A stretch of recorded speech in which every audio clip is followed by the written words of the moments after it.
लगभग 2 महीने से आंदोलन चल रहा है। प्रशासन को चाहिए कि किसानों की सरकार की बात कराए।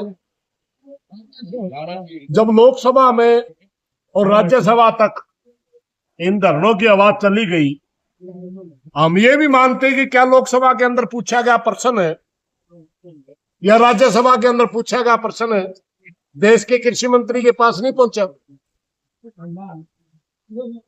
जब देश के कृषि मंत्री के पास वो प्रश्न पहुंच गया, क्या प्रदेश के सरकार के पास नहीं पहुंचा?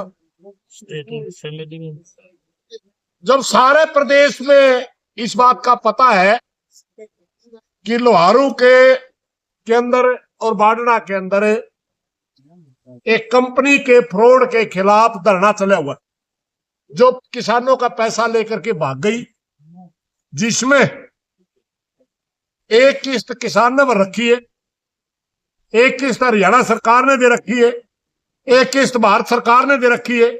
उसके बावजूद जितना फ्रॉड किसानों के लिए करा, सरकार के लिए भी तो कराया होगा, उसके बावजूद वो कंपनी के खिलाफ कोई कार्रवाई नहीं।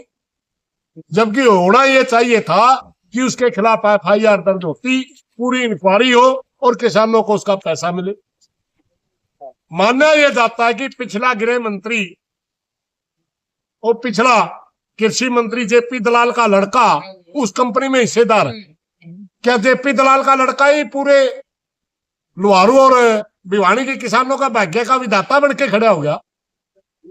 अरे इन लोगों ने तो आपको नाम भी दिया है, इन लोगों ने आपका फेम भी दिया है, और इन्हीं लोगों का खाओगे आप। जब तक आप लोहारू से विधायक नहीं बने थे JP दलाल जी, तब तक आपको कौन पूछता था? आप मात्र ये जाना जाता सुरेंद्र सिंह की कोठी में बैठे रहता है, इससे ज्यादा आपकी कोई पहचान नहीं थी। आपका लड़का सारे पैसे खा गया किसानों के। क्या शर्म नहीं आती आपको?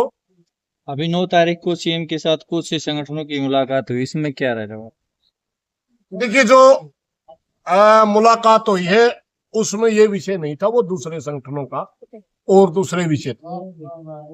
हमारी नजदीक भविष्य में अगर संयुक्त मोर्चा की कहीं सरकार के साथ बात होगी, संयुक्त मोर्चा के साथ कोई बात नहीं, तो वहां, क्योंकि ये धरना संयुक्त मोर्चा की जहां मीटिंग होगी वहां सरकार के साथ इस धरने की भी चर्चा होगी।